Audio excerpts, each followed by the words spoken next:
जानलेवा cough syrup मामले में ईडी की बड़ी कार्रवाई। झारखंड समेत 3 राज्यों के 25 ठिकानों पर छापेमारी। रांची स्थित शैली ट्रेडर्स भी जांच के दायरे में। कोयले के अवैध कारोबार के जरिए मनी लॉन्ड्रिंग मामले में भी प्रवर्तन निदेशालय ने धनबाद में दी दबिश। 3 कारोबारियों के ठिकानों पर तलाशी जारी। मिलेट मिशन को दिया जा रहा प्रोत्साहन। कृषि मंत्री शिल्पी नेहा तिर्की ने किसानों के बैंक खाते में डीबीटी के माध्यम से प्रोत्साहन राशि का किया भुगतान। और गिरिडीह से पुलिस ने एक कुख्यात माओवादी को किया गिरफ्तार। जमशेदपुर में ब्राउन शुगर की बड़ी खेप के साथ 6 तस्कर पकड़ाए।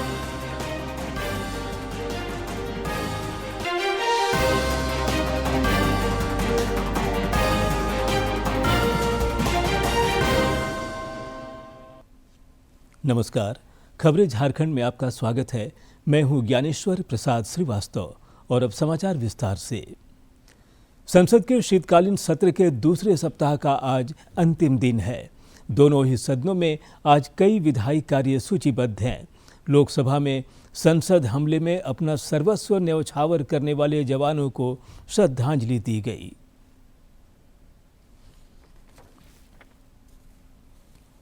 वे महाराष्ट्र विधानसभा के अध्यक्ष और उपाध्यक्ष भी रहे। उन्होंने महाराष्ट्र राज्य के मंत्री परिषद के रूप में भी अपनी सेवाएं दी। श्री पाटिल जी भारतीय संसदीय समूह, अंतर संसदीय संघ के राष्ट्रीय समूह तथा सीपीए भारत सरकार के अध्यक्ष भी रहे। शिवराज जी पाटिल जी का 12 दिसंबर 2025 को महाराष्ट्र के लातूर में 90 वर्ष की आयु में निधन हो गया है। ये सभा शिवराज वी पाटिल जी के निधन पर गहरा शोक व्यक्त करती है तथा शोक संतप्त परिवारों के प्रति अपनी संवेदना व्यक्त करती है। माननीय सदस्यगण, कल दिनांक 13 दिसंबर को हमारे संसद भवन पर वर्ष 2001 में कायरतापुर हमले के 24 वर्ष पूर्ण हो रहे हैं। इस दिन आतंकवादियों ने हमारे लोकतंत्र के पवित्रम स्थल तथा भारत की संसद पर हमला किया था। संसद भवन की सुरक्षा में तैनात हमारे वीर सुरक्षा बलों द्वारा इस हमले को सफलतापूर्ण नाकाम कर दिया था।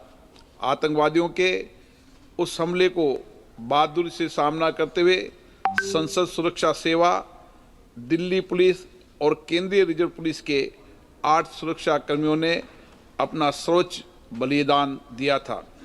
इस आतंकवादी हमले में सीपीडब्ल्यूडी के एक कर्मचारी भी शहीद हुए थे। ये सभा 13 दिसंबर 2001 के आतंकवादी हमले में संसद भवन की रक्षा करते हुए वीर गति को प्राप्त सभी अमर शहीदों को अपनी विनम्र श्रद्धांजलि अर्पित करती हैं एवं उनके परिवारों के प्रति अपनी गहरी संवेदना व्यक्त करती है।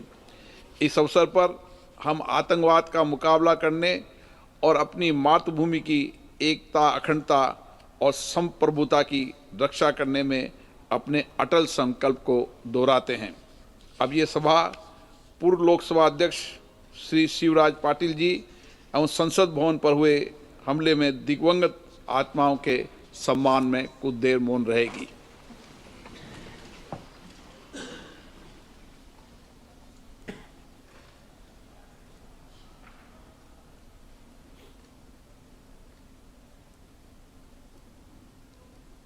ओम शांति।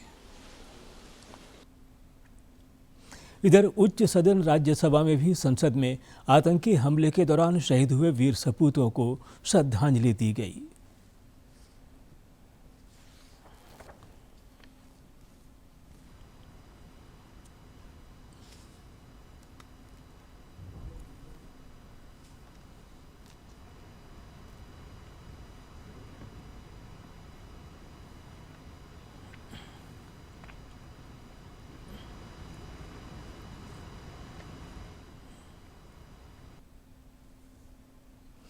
केंद्रीय कृषि मंत्री शिवराज सिंह चौहान ने कहा है कि देश में इस बार फसल उत्पादन रिकॉर्ड ऊंचाई को छू रहा है। संसद में एक प्रश्न के उत्तर में श्री चौहान ने बताया कि 2014 से 24 तक देश में 44% कृषि उत्पादन में वृद्धि हुई। उन्होंने बताया कि छोटे किसानों के लिए प्रधानमंत्री किसान सम्मान निधि योजना वरदान साबित हुई है। मंत्री श्रीमान नरेंद्र मोदी जी के नेतृत्व में हमारी 6 सूत्रीय रणनीति है। नंबर 1, उत्पादन बढ़ाना। पर हेक्टर उत्पादन कैसे बढ़े, और मुझे बताते हुए खुशी है कि 2014 के बाद 2024 तक माननीय सभापति महोदय 44% उत्पादन बढ़ा है। 44%, जो अपने आप में के रिकॉर्ड। और वो उत्पादन बढ़े, इसके लिए नए बीज, नई टेक्नोलॉजी, नई कृषि पद्धति, सबका उपयोग हो रहा है। दूसरा माननीय सभापति महोदय, उत्पादन की लागत घटाने का।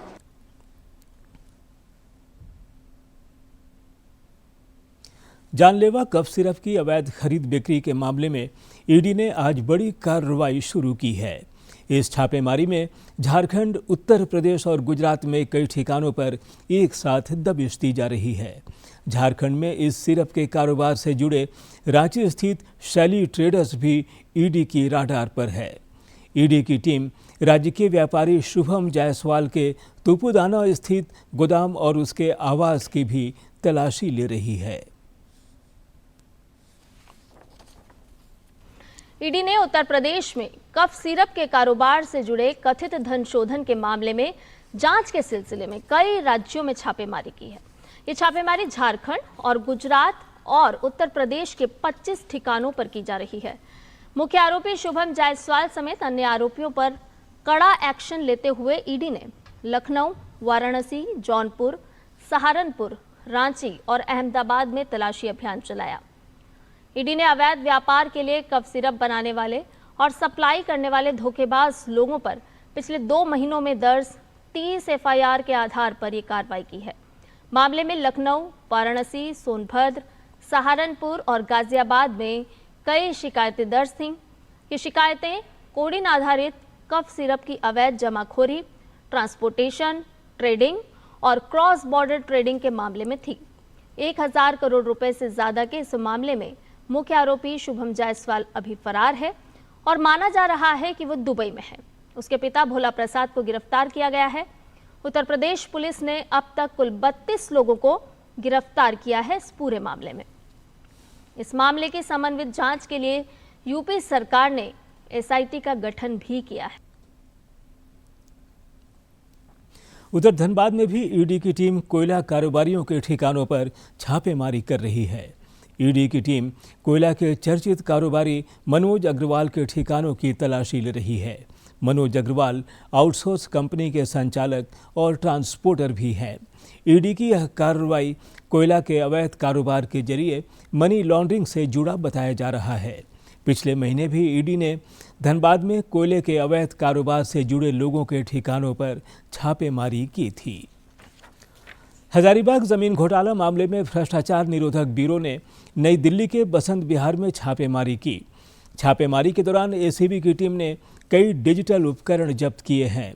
एसीबी की टीम यहां कारोबारी विनय सिंह की पत्नी स्निग्धा सिंह की तलाश कर रही थी। स्निग्धा सिंह के नहीं मिलने से उनके बेटे सनत सिंह से टीम ने पूछताछ की। इस दौरान सनत सिंह ने कई बड़े खुलासे किए। झारखंड में मिलेट मिशन से जुड़े करीब 35,000 किसानों के बैंक खाते में आज डीबीटी के माध्यम से 15 करोड़ रुपए से ज्यादा की प्रोत्साहन राशि का भुगतान किया गया। रांची के हिसार स्थित पशुपालन विभाग में आयोजित एक कार्यक्रम के दौरान राज्य की कृषि मंत्री शिल्पी नेहा तिर्की ने यह राशि जारी की। उन्होंने बताया कि मिलेट मिशन को बढ़ावा देने के लिए यह कार्यक्रम चलाया जा रहा है। शिल्पी नेहा तिर्की ने कहा कि राज्य में मोटे अनाजों के उत्पादन में करीब 300% वृद्धि दर्ज की गई है, जो एक रिकॉर्ड है।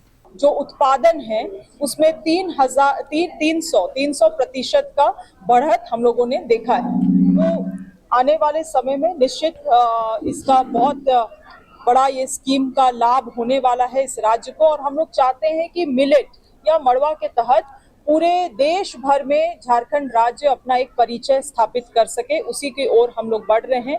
कृषि मंत्री ने आगे बताया कि धान की तरह ही जल्द ही राज्य के कुछ चुनिंदा जिलों में मड़ुआ अधिप्राप्ति केंद्र खोले जाएंगे। मोटे अनाजों के उत्पादन का पूरा लाभ किसानों को मिले, इसके लिए प्रोसेसिंग यूनिट्स स्थापित करने की योजना है। हम लोगों का एक गुमला में प्रोसेसिंग यूनिट है, उसके अलावे हम लोगों का प्रयास है कि लगभग 3 और उसी स्तर के प्रोसेसिंग यूनिट को राज्य में स्थापित किया जाए। पहले हम लोग प्रमंडल स्तर पे जाना चाहेंगे, उसके बाद जिला स्तर का सोचा जाएगा। इसके अलावे डायरेक्टरेट का मिलेट कैफे के लिए भी हम लोग चाहते हैं कि रांची राजधानी में एक मड़वा का कैफे भी हो जो काफी बृहद स्तर पे हो। मौके पर सुदूरवर्ती गांव से आई महिला किसानों ने अपने अनुभव साझा करते हुए कहा कि मोटे अनाजों का उत्पादन शुरू करने के बाद उनका मुनाफा कई गुना बढ़ गया है। खाद में लगाएंगे, जोताई उसमें पहले इसका ये ज्यादा दाम नहीं था, अब दाम बढ़ा है। 20 रुपया किलो, 15 रुपया 16 रुपया किलो था। अब ये 30, अभी तो मैडम बताई 48 रुपया किलो जो बिकेगा, तो हम लोग का आमदनी बढ़ेगा। झारखंड राज्य मिलेट मिशन एक राज्य संपोषित योजना है। इसके तहत मोटे अनाज का उत्पादन करने वाले किसानों को अधिकतम 5 एकड़ भूमि के लिए प्रति एकड़ 3,000 रुपये सालाना प्रोत्साहन राशि दी जाती है। प्रधानमंत्री नरेंद्र मोदी के मोटे अनाजों को बढ़ावा देने के बाद झारखंड में भी इसके उत्पादन को लेकर किसानों की रुचि में इजाफा देखा जा रहा है। डीडी न्यूज के लिए रांची से अवधेश गौतम की रिपोर्ट। हाई कोर्ट रिम्स परिसर को अतिक्रमण मुक्त कराने को लेकर सक्रिय है। पिछले दिनों रिम्स के क्षेत्राधिकार में आने वाले चांडिल स्कूल मैदान, डॉक्टर्स कॉलोनी और डीआईजी ग्राउंड को अतिक्रमण मुक्त कराया गया था।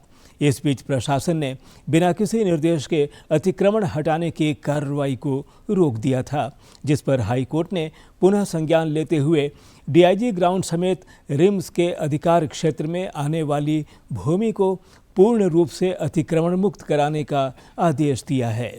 फिलहाल परिसर को अतिक्रमण मुक्त कराने की कार्रवाई जारी है। नक्सलियों के खिलाफ चलाए जा रहे राज्यव्यापी अभियान में पुलिस को एक और सफलता मिली है। बिहार एसटीएफ ने झारखंड पुलिस के सहयोग से गिरिडीह के देवरी थाना क्षेत्र से प्रतिबंधित नक्सली संगठन भाकपा माओवादी के एक कुख्यात सदस्य मोतीलाल किस्कू को गिरफ्तार किया है। वह पिछले 20 वर्षों से संगठन में सक्रिय था। उसके खिलाफ बिहार और झारखंड के कई स्थानों में कई आपराधिक मामले दर्ज हैं। जमशेदपुर में पुलिस ने 2 अलग अलग थाना क्षेत्रों में छापेमारी कर कुल 6 अपराधियों को गिरफ्तार किया है। गिरफ्तार तस्करों के पास से पुलिस ने कुल 60 पुड़िया ब्राउन शुगर जब्त किया है। पुलिस उपाधीक्षक भोला प्रसाद ने बताया कि गिरफ्तार अपराधियों को न्यायिक हिरासत में भेज दिया गया है।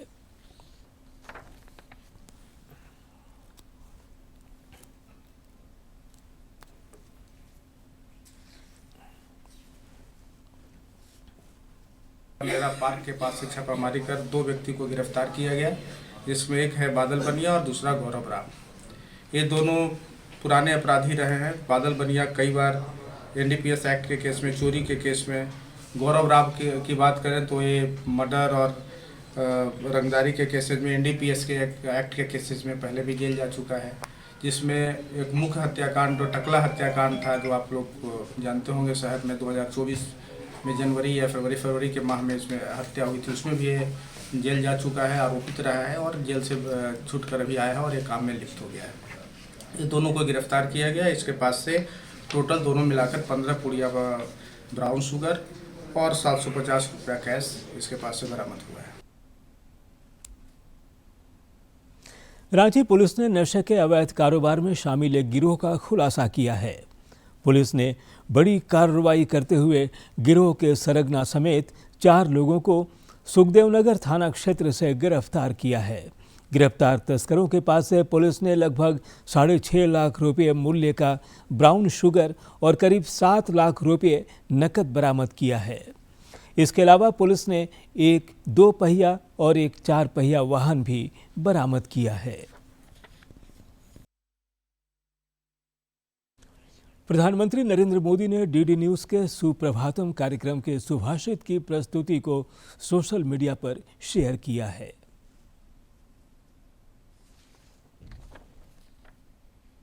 क्रोधः प्राणहरः शत्रुः क्रोधो मित्रमुखो रिपुः क्रोधो ह्यसिर्महातीक्ष्णः सर्वं क्रोधोपकर्षति। क्रोध प्राणघातक शत्रु है तथा मित्र के रूप में व्यवहार करने वाले शत्रु के समान है। तीक्ष्ण तलवार के समान यह क्रोध सब प्रकार से अवनति का कारण बनता है। Anger is like a deadly enemy. Anger is like a foe in the garb of a friend. Anger is like a sword which leads to the downfall of its bearer.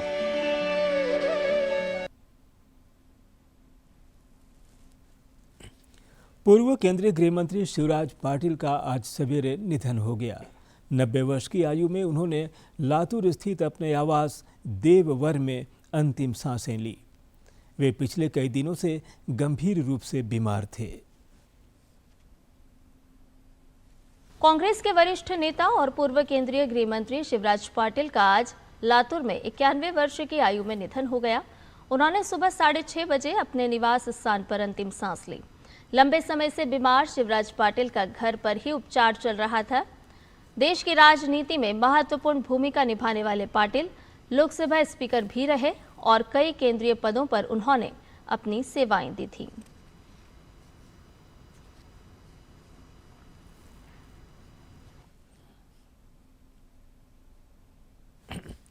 राष्ट्रपति द्रौपदी मुर्मू ने पूर्व केंद्रीय मंत्री शिवराज पाटिल के निधन पर शोक व्यक्त किया है।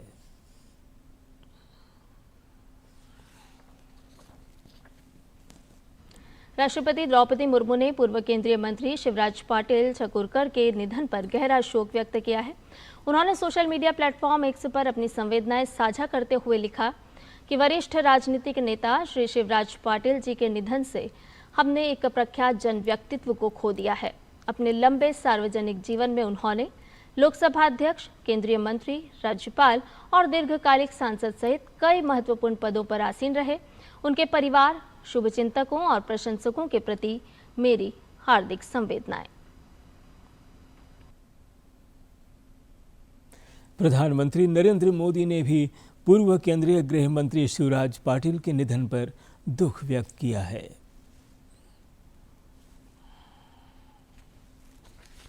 प्रधानमंत्री नरेंद्र मोदी ने शिवराज पाटिल के निधन पर शोक व्यक्त किया है। उन्होंने एक्स पर पोस्ट कर लिखा है कि श्री शिवराज पाटिल जी के निधन से दुख हुआ। वो एक अनुभवी नेता थे जिन्होंने अपने लंबे सार्वजनिक जीवन में एमएलए, एमपी, केंद्रीय मंत्री, महाराष्ट्र विधानसभा के स्पीकर और लोकसभा स्पीकर के तौर पर भी काम किया। वो समाज की भलाई में योगदान देने के लिए हमेशा तैयार रहते थे। पिछले कुछ सालों में मेरी उनसे कई बार बातचीत हुई। सबसे हाल की मुलाकात तब हुई जब वो कुछ महीने पहले मेरे घर आए थे। दुख की इस घड़ी में मेरी संवेदनाएं उनके परिवार के साथ हैं। बॉलीवुड के मशहूर अभिनेता रजनीकांत का आज जन्मदिन है। उन्हें जन्मदिन का बधाई देने वालों का तांता लगा हुआ है। सुपरस्टार रजनीकांत का आज जन्मदिन है और ऐसे में जन्मदिन की शुभकामनाएं देने के लिए भारी संख्या में प्रशंसक तमिलनाडु में उनके घर के बाहर एकत्रित हुए। दीवारों पर उनकी फिल्म के पोस्टर भी लगाए गए। वहीं प्रशंसकों ने मदुरई के मंदिर में पूजा अर्चना भी की। आपको बता दें कि सुपरस्टार रजनीकांत आज 75 वर्ष के हो गए हैं।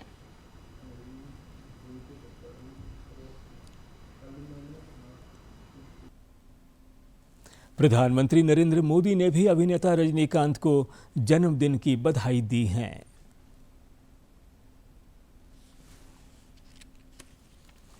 तो साउथ के सुपरस्टार रजनीकांत का आज जन्मदिन है। प्रधानमंत्री नरेंद्र मोदी ने उनको बधाई दी है। पीएम ने एक्स पर लिखा है कि थिरू रजनीकांत जी को उनके 75वें जन्मदिन के खास मौके पर बधाई। उनके अभिनय ने कई पीढ़ियों को अपनी ओर खींचा है और खूब तारीफ भी लूटी है। उनके काम में अलग अलग रोल और जॉनर शामिल हैं। जो लगातार नए बेंचमार्क सेट करते हैं। ये साल उनके लिए खास रहा है क्योंकि उन्होंने फिल्मों की दुनिया में 50 साल पूरे कर लिए हैं। उनकी लंबी और स्वस्थ जिंदगी के लिए प्रार्थना करता हूं। और अब जानते हैं किन बातों के लिए इतिहास के पन्नों में आज का दिन खास है। 12 दिसंबर साल 1911 में दिल्ली को भारत की नई राजधानी के रूप में स्थापित करने की घोषणा हुई। आज ही के दिन राजधानी के स्थानांतरण के लिए ब्रिटिश सरकार ने दिल्ली दरबार का आयोजन किया। इस दिल्ली दरबार में मौजूद हजारों की भीड़ के सामने ब्रिटेन के सम्राट जॉर्ज पंचम ने भारत की राजधानी कलकत्ता से दिल्ली लाने की घोषणा की। इस दिल्ली दरबार में भारत के अलग अलग राज्यों से राजा रजवाड़े, उनकी रानियां, नवाब सहित कई अति विशिष्ट अतिथियों ने हिस्सा लिया। साल 1911 की उस ऐतिहासिक घोषणा के बाद अंग्रेजों ने दिल्ली की नींव रखी और इस शहर को देश की राजधानी का जामा पहनाने की कवायद शुरू कर दी। शहर की वास्तुकला और योजना दो British architect sir Herbert baker और सर एडविन लुटियंस ने बनाई थी। 12 दिसंबर साल 2017 से संयुक्त राष्ट्र ने अंतर्राष्ट्रीय सार्वभौमिक स्वास्थ्य कवरेज दिवस मनाने की शुरुआत की। इसका उद्देश्य सभी लोगों तक पर्याप्त रूप से प्रभावी गुणवत्ता वाली जरूरी प्रोत्साहक, निवारक और पुनर्वास संबंधी स्वास्थ्य सेवाओं तक पहुंच सुनिश्चित करना है। इसके साथ ही यह भी सुनिश्चित करना है कि इन सेवाओं के लिए भुगतान करते समय लोगों को वित्तीय कठिनाई का सामना न करना पड़े। इस दिवस की विषय वस्तु है, हम जैसा विश्व चाहते हैं उसका निर्माण करें, सभी के लिए एक स्वस्थ भविष्य। मौसम। राजधानी रांची समेत राज्य भर में कड़ाके की ठंड पड़ रही है। राज्य के 7 जिलों का तापमान 9 डिग्री सेल्सियस से नीचे पहुंच गया है। पिछले 24 घंटे के दौरान न्यूनतम तापमान 4.7 डिग्री सेल्सियस गुमला में रिकॉर्ड किया गया। हालांकि मौसम विज्ञान केंद्र के अनुसार अगले 3 दिनों के दौरान न्यूनतम तापमान में 2 से 3 डिग्री सेल्सियस तक की वृद्धि हो सकती है। वहीं 18 दिसंबर तक सवेरे कोहरा और धुंध के बाद आसमान मुख्यतः साफ रहेगा। काशी तमिल संगमम के चौथे संस्करण में विविध गतिविधियां आयोजित हो रही हैं, जिसमें प्रतिभागी उत्साहपूर्वक हिस्सा ले रहे हैं। अपने आप में एक पुण्य स्थली है और विशेष इसलिए कि यहाँ माँ गंगा उत्तरायणी होती हैं और जिस प्रकार उत्तर भारत के लोगों में गंगा स्नान से पुण्य लाभ की स्वीकार्यता है, उसी तरह दक्षिण भारत में भी गंगा स्नान से पाप समाप्त होने और पुण्य लाभ की स्वीकार्यता समान रूप से ही है। काशी तमिल संगमम में जो लोग तमिलनाडु से आ रहे हैं वे गंगा स्नान का पुण्य लाभ ले रहे हैं और इसके लिए केंद्र सरकार और प्रधानमंत्री नरेंद्र मोदी को भी धन्यवाद ज्ञापित कर रहे हैं। We went to Kashi Vishwanath temple, Annapurni Ji temple and Vishalakshi Amman temple, and we saw Ganga Aarti. Today we had a immense pleasure to have a Ganga Snan in Ganga. It is a very much divine place. We are eagerly waiting for this. We are very much pleasure to have this trip. And thanks to everyone who are organizing this, and thanks to Narendra Modi ji. We have came here to visit Gangai Tirtham. This is, like very holy and spiritual place it is. According to our Hindu culture, in our lifetime before our death, at least once we have to come to Kashi. Very thanks to Modi ji for giving this wonderful opportunity. Ganga स्नान वेदों में, पुराणों में या यूं कहें कि संपूर्ण सनातन परंपरा में वर्णित है। इसे हम अपनी परंपरा के रूप में देखते हैं। किसी भी पर्व या धार्मिक अनुष्ठान में गंगा स्नान का विशेष महत्व है, वह भी काशी में। जो प्रतिनिधि मंडल आते हैं प्रत्येक दिन दर्शन करने के पश्चात गंगा में स्नान करते हैं। दक्षिण भारत में एक एक गांव में काशी में आना, गंगा स्नान करना, बाबा का दर्शन करना, इसको लेके बहुत ही विशेष श्रद्धा उनके मन में रहता है। दीपावली के दिन विशेष रूप से वहाँ पूछते हैं, गंगा स्नान हुआ, एक एक लोग दीपावली के दिन पूछते हैं। कलऊ गंगैव कलम, कली में जो है गंगा का विशेष महत्व बताया गया है, इसलिए गंगा स्नान करने से कई करोड़ों जन्म का पाप का नाश होता है। माँ गंगा का मान उतना ही है जितना काशी विश्वनाथ का। कहते हैं गंगा का घर है काशी, इसलिए बाबा को गंगाधर भी कहते हैं। गंगा स्नान का अपना महत्व है। वेदों में भी वर्णित है कि किस तरह से पुण्य लाभ मिलता है, पाप का नाश होता है। काशी तमिल संगमम 4 में जो भी समूह में सदस्य आ रहे हैं वो यह पुण्य लाभ पा रहे हैं गंगा स्नान करके, और सरकार को धन्यवाद कर रहे हैं कि ऐसा सौभाग्य सरकार ने उन्हें दिया कि वो काशी दर्शन कर पा रहे हैं, बाबा विश्वनाथ के दर्शन कर पा रहे हैं और गंगा स्नान का पुण्य लाभ पा सके।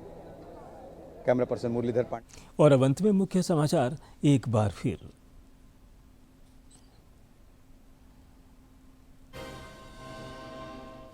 जानलेवा कफ सिरप मामले में ईडी की बड़ी कार्रवाई। झारखंड समेत 3 राज्यों के 25 ठिकानों पर छापेमारी। रांची स्थित शैल्यू ट्रेडर्स भी जांच के दायरे में। कोयले के अवैध कारोबार के जरिए मनी लॉन्ड्रिंग मामले में भी प्रवर्तन निदेशालय ने धनबाद में दी दबिश। 3 कारोबारियों के ठिकानों पर तलाशी जारी। मिलेट मिशन को दिया जा रहा प्रोत्साहन। कृषि मंत्री शिल्पी नेहा तिर्की ने किसानों के बैंक खाते में डीबीटी के माध्यम से प्रोत्साहन राशि का किया भुगतान। और गिरिडीह से पुलिस ने एक कुख्यात माओवादी को किया गिरफ्तार। जमशेदपुर में ब्राउन शुगर की बड़ी खेप के साथ 6 तस्कर पकड़ाए।